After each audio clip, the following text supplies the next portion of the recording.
Continue with Chapter 8, Internal Forced Convection. We worked through the chapter, looked at laminar flow, looked at turbulent flow. The important things to highlight in it is that for laminar flow, for fully developed constant heat flux, the Nusselt number is constant, 4.36, and if it's a constant wall temperature, it is 3.66. We have to be very careful for cases where we've got a constant wall temperature, because the usual way, if I say usual way of looking at the wall surface temperature and the bulk temperature then doesn't work. We need a more accurate description for the effective temperature difference, and that is the log mean temperature difference. Help us in that regard. Then for turbulent flow, there are 4 or 5 equations that you can look at and that you can use from the oldest ones to the newest ones, and they improve in accuracy from old to new. I've also discussed with you flow through annuli and enhanced heat transfer, and there was just one more example that I wanted to do with you before we conclude this chapter, and that is problem 891. Let me read it to you quickly. A concentric annulus tube has an inner and outer diameter of 25 millimeters and 100 millimeters respectively. Liquid water flows at a mass flow rate of 0.05 kilograms per second through the annulus, and the inlet and outlet mean temperatures are 20 degrees and 80 degrees C respectively.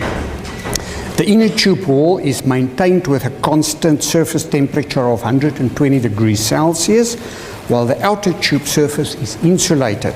Determine the length of the concentric annulus tube. Assume the flow is fully developed. Right, problem 891. Okay, schematically, got something like this, a diameter of 25, about 1 inch, and that is about 100 millimeters, that diameter there. And the outside, we've got some insulation.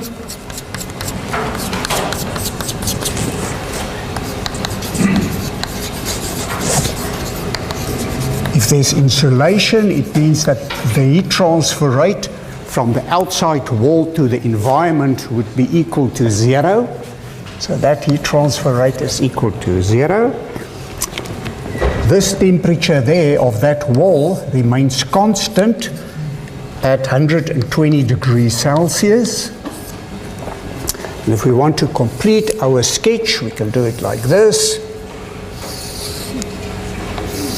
There's the inner tube. That surface temperature is 120. It's insulated here. And what we are looking at is the water. I hope you can see the blue. So that is water. And the inlet temperature of the water is 20 degrees Celsius, and then it is being heated, and then the exit temperature is equal to 80 degrees Celsius.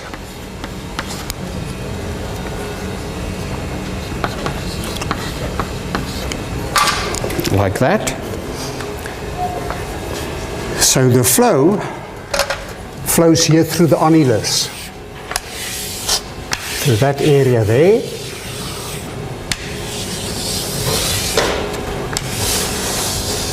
Okay.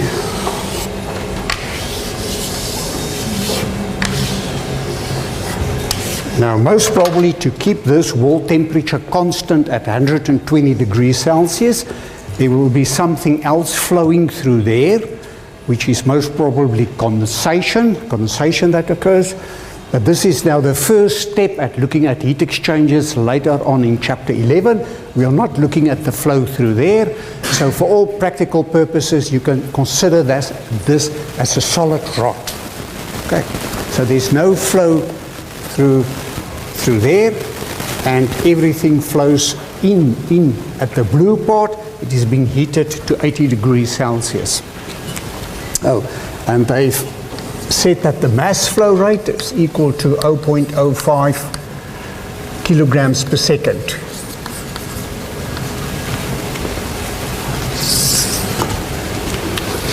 And we have to determine the length.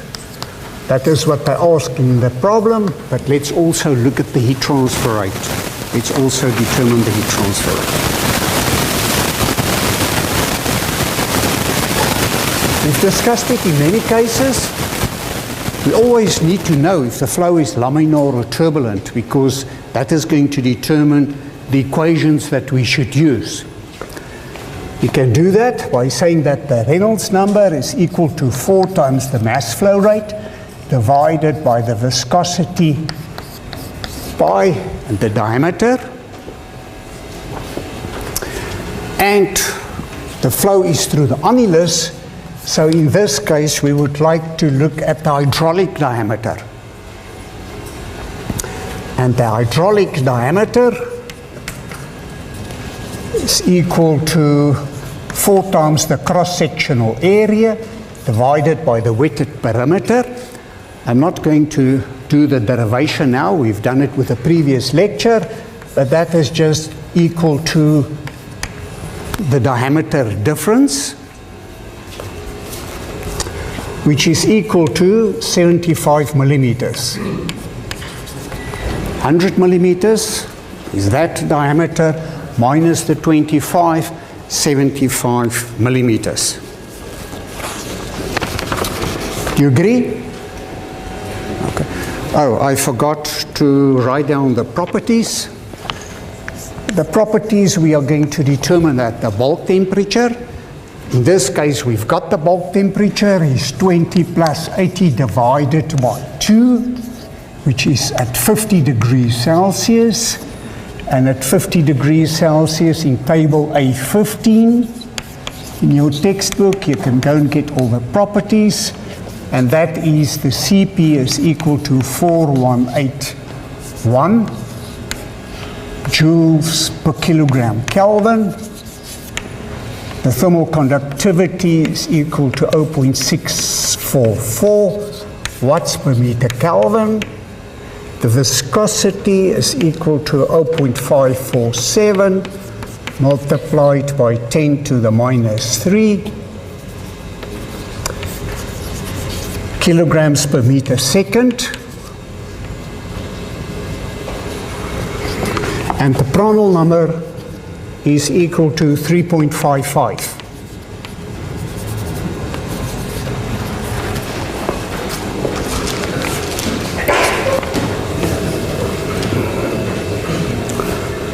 Yep. Sorry, your second Reynolds number, your hydraulic Reynolds number is not supposed to be hydraulic diameter. I see that here. It's in meters, your Reynolds. The second part there, yeah. Sorry, this one. Is that supposed to be Reynolds number or the hydraulic Reynolds number? Sorry, I see what I wrote there. This should be, of course, the hydraulic diameter. Okay. The hydraulic diameter. I hope some of you will notice something very important. What is wrong? Except now for the fact that I wrote the Reynolds number there. I've mentioned to you previously that you've got this very simple equation in your textbook. It saves you time in the sense that if you want to go and calculate the Reynolds number, which is equal to rho v d divided by the viscosity, you first have to go and calculate the velocity and then from the mass flow rate, and then you can calculate the Reynolds number. However, that is only valid for a circular tube, and in this case we do not have a circular tube. Okay, so that's valid for a circular tube. So using that equation is incorrect.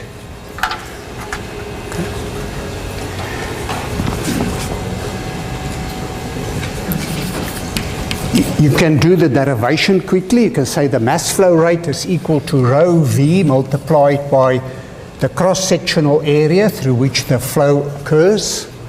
Okay, we set AS, and that is equal to rho v, and the cross-sectional area is equal to, run out of space, rho v, and the cross-sectional area is pi divided by 4. The outside diameter minus the inside diameter. From here, you can take the velocity and you can go and substitute it into there. It's very easy. And one or two calculations later on, you'll be able to show that the Reynolds number is actually equal to 4 times the mass flow rate divided by pi, the outside diameter plus the inside diameter divided by the viscosity. Let me write it down again. So the Reynolds number for an annulus is equal to 4 times mass flow rate divided by pi d0 plus di,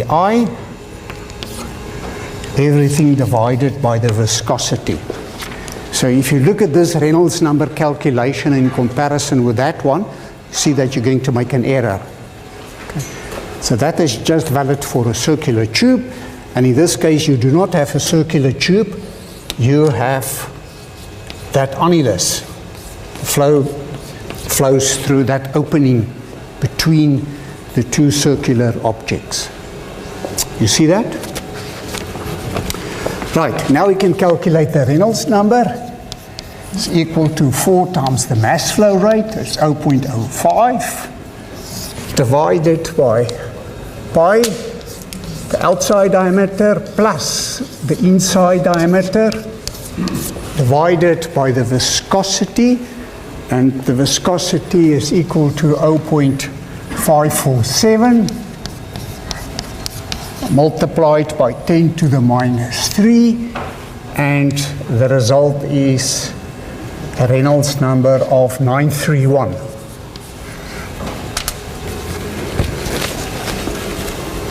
Okay? Reynolds number of 931. This is laminar flow. Reynolds number is smaller than 2,300. The flow is laminar.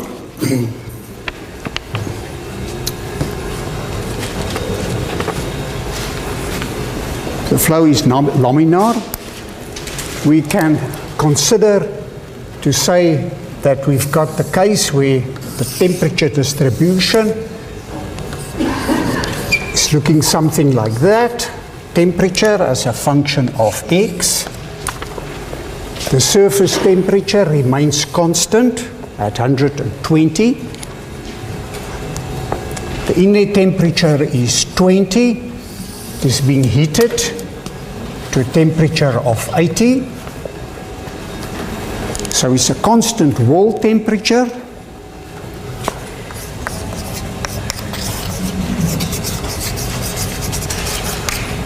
Therefore, the Nusselt number is equal to 3.66.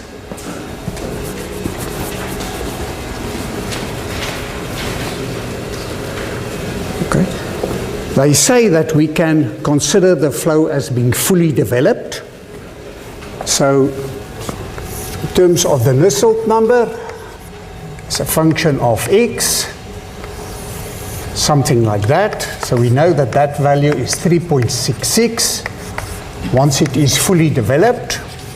If it's developing, then it is higher. However, again, you have to be careful. I keep on leading you into traps. I'm talking now lots of nonsense. Okay. Again, it's an annulus. It is not a circular tube. For a circular tube, there's that table that I've mentioned with a previous lecture that I've showed to you, table 8.4. And that is the table that you need to use for an annulus. And the table is in terms of different diameter ratios for the Nusselt number inside and the Nusselt number outside.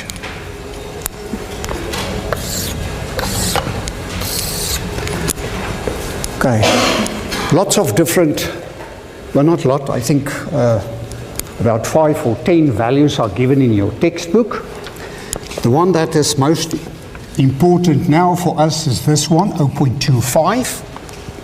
So the inside diameter is 25, the outside diameter is 100, so it is 0.25, that diameter ratio. And then that Nusselt number is 7.37, and this one is 4.23.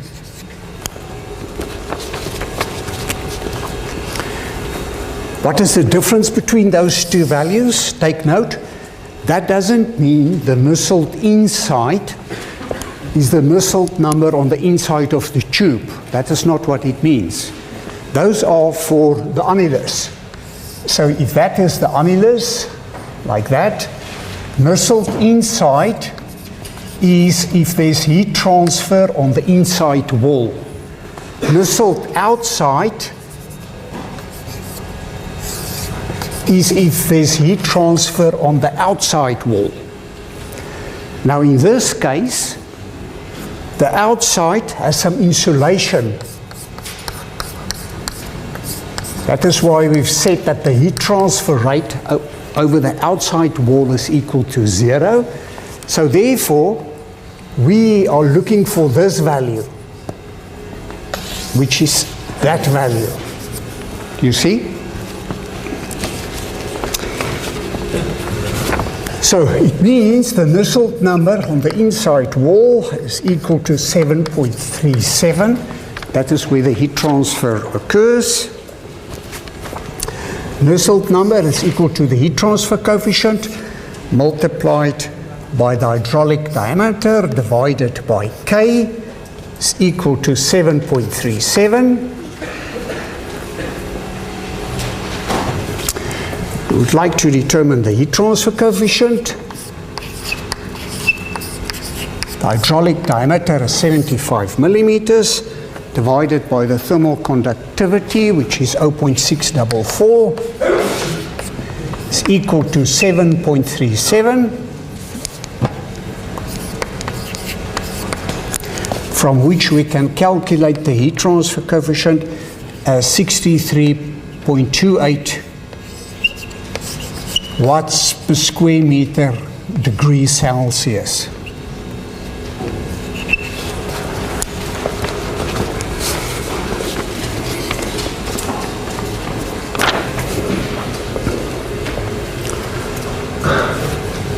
When we've got this type of case, we've said that there are two things which are important, and that is the so-called NTUs, the number of transfer units, and the fact that we should use the LMTD. Okay, the NTUs, the number of transfer units is equal to the heat transfer coefficient multiplied by the surface area divided by the mass flow rate Cp.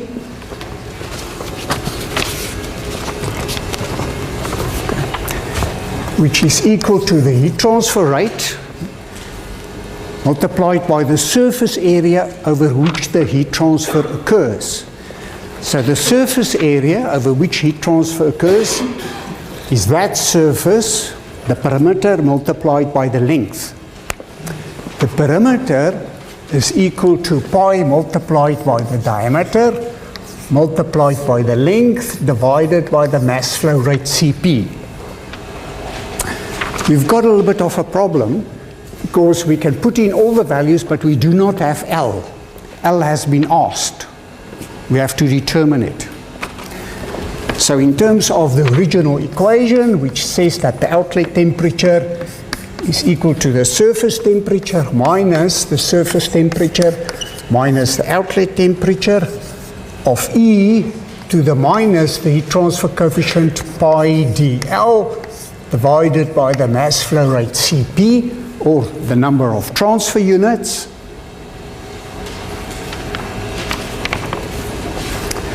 Everything is known except the length. So outlet temperature is 80 minus is equal to the surface temperature is 120. 120 minus the outlet temperature is 80. E to the minus the heat transfer coefficient is 63.28 multiplied by pi. The hydraulic diameter is 75. We would like to determine the length L divided by the mass flow rate 0.05 multiplied by Cp 4181, and from which we can determine the length as 38.5 meters.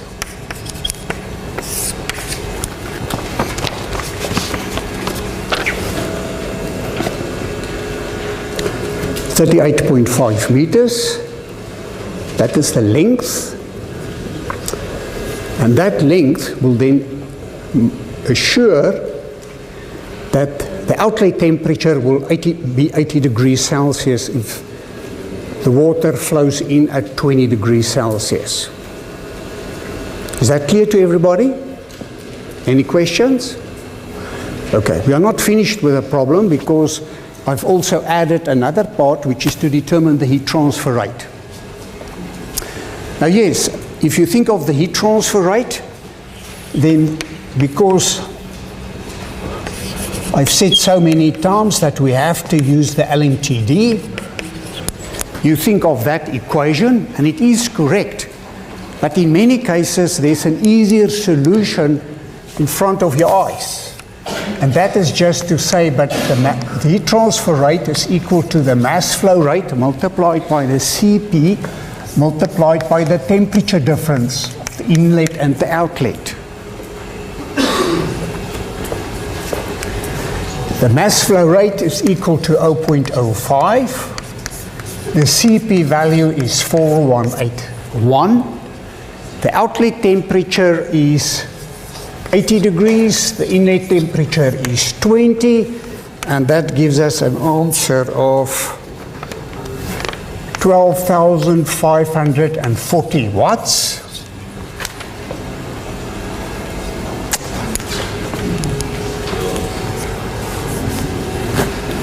I would like to ask 3 or 4 or 5 of you to tell me how far do you stay from the campus? How far do you stay?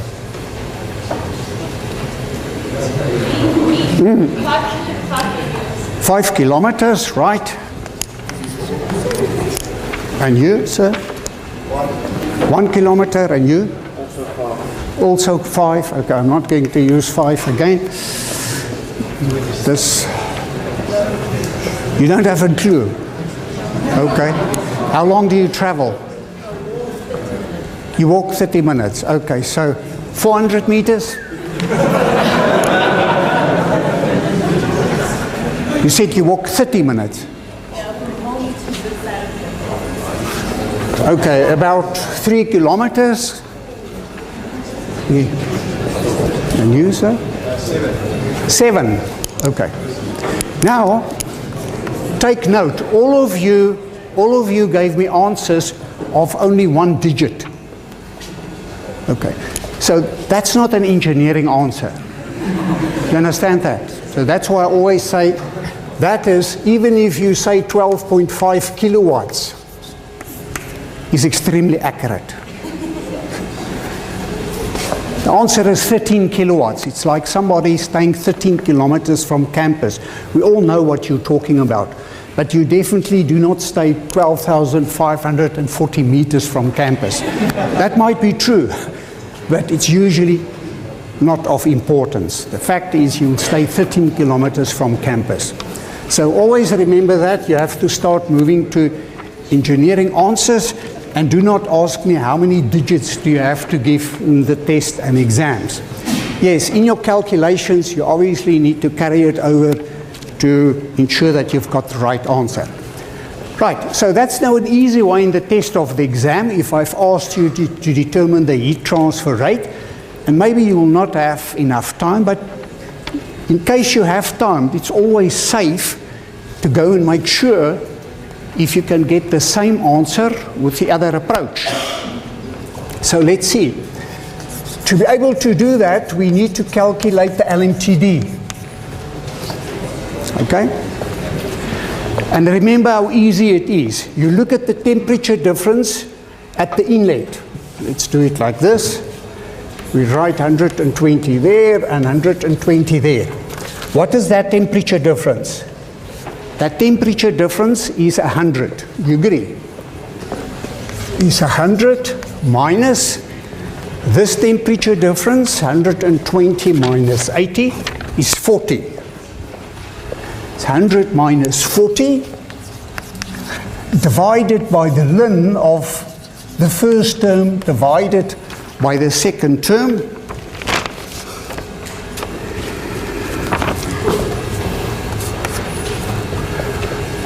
And that is equal to 85 degrees Celsius. Do you agree with that? I hope you will not agree with me. Okay. Again, what I also would like to ask you always is try to think before the time approximately what the answer should be. So there we've got a difference of 100 and here we've got 40. So you would like to have an answer of in between. My example was not a good example. Let's suppose you calculate it as 185. Okay. If you calculate it as 185, you must immediately know that it can't be. Very easy to make a calculation error. Okay. So that should actually be 65.48. It should be between the 40 and the 100. Can't be less than 40, it can't be more than 100. Now we can go and check the heat transfer rate is equal to the heat transfer coefficient multiplied by the surface area of the heat transfer multiplied by the delta T, the LMTD. The heat transfer coefficient is 63.28. The surface area over which the heat transfer occurs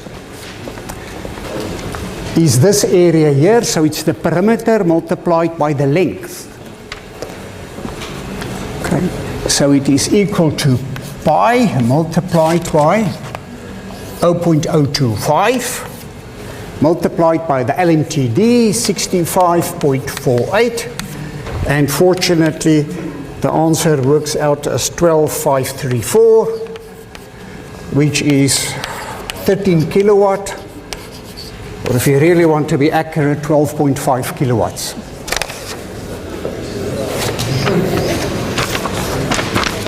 Okay. Right. Do you understand? Okay, now we are at the end of this chapter. And for those of you who are busy on your cell phones, you should have received an announcement by now, a few minutes ago. And that announcement says that with this chapter, ending of this chapter, there are 5 more problems which are available on YouTube. One year I was away on a sabbatical and I could only do the theory part, and I was sitting there in a hotel room somewhere on a big piece of yellow paper, and I wrote out 5 problems for you. It would not be I would not recommend it, that you go to the tests and all the exams without going through those 5 videos. Okay, so it's 5 additional videos. I'm working through it step by step, explaining to you all these different scenarios. Okay? So that is the end of this chapter. Now, I'm usually very confused by where we are in a semester. But my understanding is next Monday, when you're supposed to write test on this chapter, it's holidays. Am I right? Or there are no classes? Okay. And then on that Friday or that weekend, you start with a test week. Yeah. So it will not be possible to write a test on this chapter, but it will then, of course, be covered in the... It will not be possible to write a class test, but it will be covered in the test. Okay? Right. Let's continue now with chapter 9. And chapter 9 is on natural convection.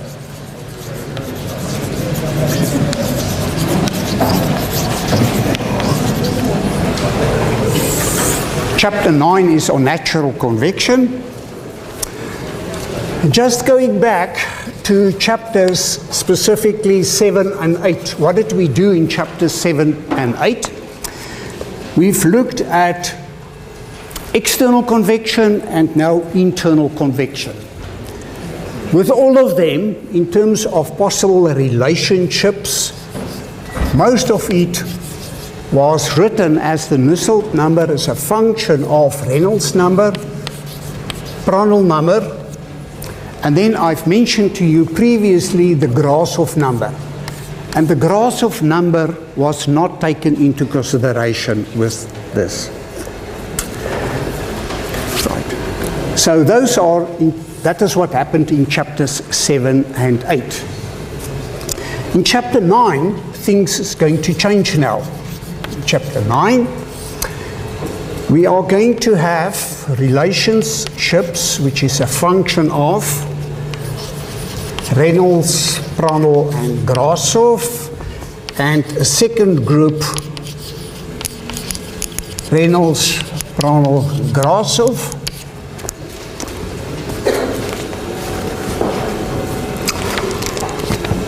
And it's the same thing that I've written there, I know. But there are two different categories. The first category that we're going to look at is that the Reynolds number is not going to play a role at all. Where do we get problems like this? These are problems where there are no pumps, no fans, etc. So the flow is not forced over a surface. And or you can say that the Reynolds numbers are extremely small. The velocities are very, very small. So in this type of problem is normally where there are no pumps, no fans, but the Nusselt number is a function of Prandtl number and Grashof number. And then the last category is going to be a category which are known as combined natural convection and forced convection. Okay, so NC is natural convection, FC is forced convection. And like everything, we're going to start here, making things simple, and once we've mastered that, then we're going to look at where all of these effects get together. So, paragraph 9.1 is on the physical mechanism of natural convection, and in terms of applications of natural convection and where natural convection occurs, those are typically in many electrical equipment. Many of it has a fan these days, but I'm talking of equipment who do not have fans. Power transistors, TVs, DVDs, electrical baseboards, etc. Steam radiators in some buildings, not really in South Africa because it's not so cold here. Next to all the walls, they've got all these things which are being heated. They've got hot water circulating through it, but there's no fans. So that's an application. That's an application of natural convection. Many refrigerated coils on the outside, they've got that wire there with all the tubes, but there's no fan again. So another example of natural convection. And then all of you are getting your heat transfer as you're sitting here is because of natural convection. Yes, air is being blown into this venue, but if you go and measure it next to your body, it is almost negligible, and even if we put it off, the heat transfer from you to the environment will be from natural convection. So the mechanism is the easiest to explain with an egg lying, a hot egg lying on a surface. What will happen? Well, this surface is going to heat the air molecules close to it, and if the air molecule is being heated, its density decrease. If its density decrease, then it goes up. So you've got something like that. You've got the flow that starts doing like something like that, and if you go and follow it carefully, then you'll see the flow patterns does something like that.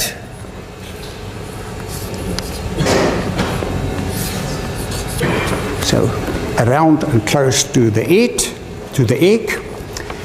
If you look at a small control volume, you've already done it in physics, then you would look at the buoyancy force, and there will be two forces which plays a role. Firstly, the mass of the control volume or the body, and then there will also be the buoyancy force, and the buoyancy force is equal to rho multiplied by its volume multiplied by gravity. We've done that in physics, and also a little bit in fluid mechanics. The opposite is now where you open a beer can, and if you hold it here in the air like that, so this is cold, and it's colder than that of the environment, then the flow is going to do the opposite. Something like that. Around it.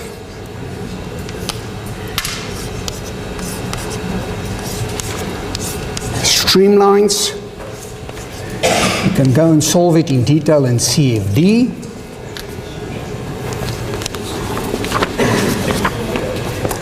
However, remember, people always refer to that and say this happens because heat rises. Heat doesn't rise, okay? It's the air that rises because the density changes. The density decreases, and the force imbalance then causes it to move up. Now there's a part in the textbook where, again, you do the example of a ship, and there's the volume of it. Maybe it's a steamship or something like that, and then you can go and calculate the net force, which is equal to the weight minus the body force. The weight will, of course, be the total weight of the ship and its passengers, everything. The buoyancy force has to do with the displacement of the water. I'm not going to go through the derivation, but the result is you can write it as the density S. Now let's suppose it's a steel ship. Okay, steel ship. Density of the material, the density of the fluid, seawater maybe, multiplied by the volume and multiplied by G. So the very important thing to see is that if G is equal to 0, then there will be no natural convection. Natural convection cannot occur. So the heat transfer will only be by conduction. Will only be by conduction. Again, if you now go and look at this equation, you do a few calculations, and again, it's given in your textbook. I'm not going to work through it, but what is now important is a so-called beta, which is the volume expansion coefficient. the volume expansion coefficient. The volume expansion coefficient can be defined, and that volume expansion coefficient is equal to beta, is equal to 1 divided by the kinematic viscosity, the viscosity dt at a constant pressure, and that is equal to, I'm not going to write down a long story there, and it ends with equation 9.5. So that is how you can get the value of beta. However, for most cases or for many different fluids, in the tables at the back of your textbook where you get the density and the CP value, etc., they give the value of beta also. So it's also in your textbook. There is an exception, and that is in cases like air or helium. I do not think that the values of beta for them are in your textbook, but if you work through this derivation, you can actually then show that beta for an ideal gas is equal to 1 by the temperature. However, be careful, this temperature is in Kelvin. It is not in degrees Celsius.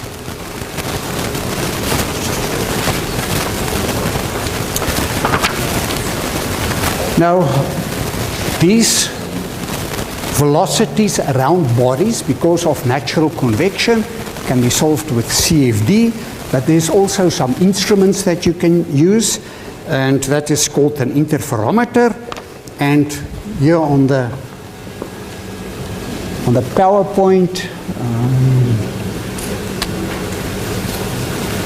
okay, if you can just focus on that part of it, Kyle.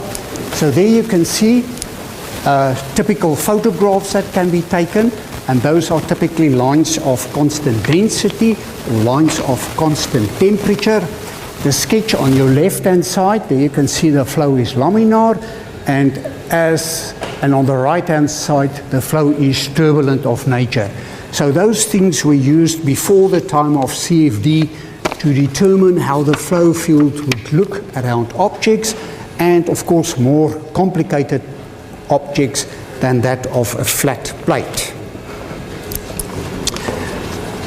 Right, now in terms of paragraph 9.2, the equation of motion, or then the equation of the Grashof number.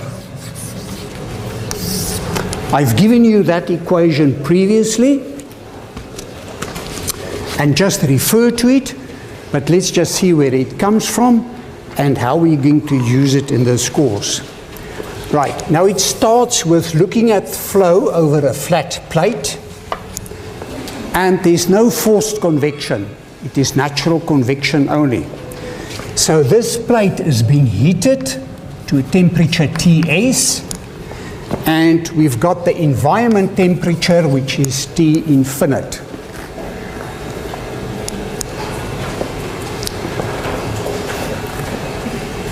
Okay, now because of the heating on the leading edge and then just thereafter, all the decreases in density will then cause a buoyancy force next to the surface, and what we get is a boundary layer developing like that. Again, a velocity boundary layer, but it is different now in the sense that the velocity boundary layer is going to develop like that, but where previously this maximum value is that of the free stream velocity, it must be equal to 0, because the air far away from the flat plate is not moving. There's not natural convection there. So the velocity distribution must do something like that. So that is the velocity distribution there. Let me do it in blue, because blue previously we have used for the velocity distribution.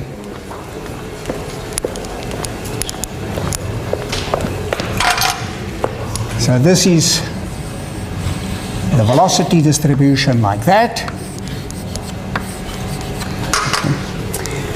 And if we now look at the temperature distribution, how is the temperature distribution going to look like? At the same point there, I'm not going to, let me rather put it in here. So if this temperature is higher than that of the environment, then that temperature is going to do something like that, and it is going to decrease to a value there. Remember, it's not vectors, but this distance is an indication of the temperature, like that. So that is how the temperature distribution is going to look at. Now again, what we can do is, like previously, we're going to look at a control volume, and we are going to look at the forces, the shear stress on this side, the pressure on this side. So here, the tau plus d tau dy multiplied by dy, etc. So that would, of course, be a distance dx, and that would be a distance dy. And we can go through this derivation using the boundary conditions. And the boundary conditions which are different now is if y is equal to 0, then u is equal to 0, the velocity is equal to 0, and the temperature is equal to Ts. And that is by putting the x and the y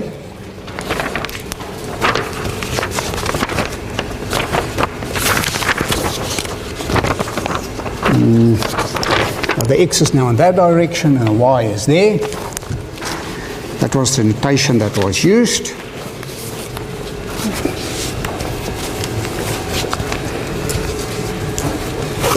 And then when y is equal far away, then the velocity is equal to 0, the velocity is equal to 0, and the temperature is equal to T infinite, that of the environment. So the result of that, using that, and then also we have to non-dimensionalize the equations.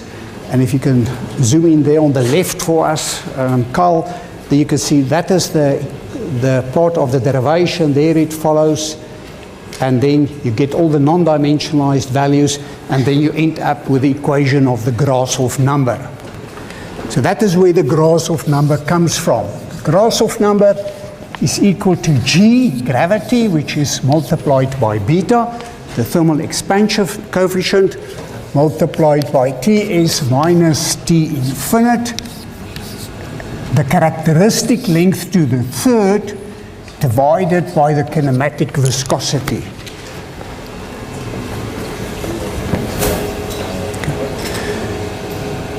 Now the most difficult part of getting the Grashof number is the characteristic length. Okay.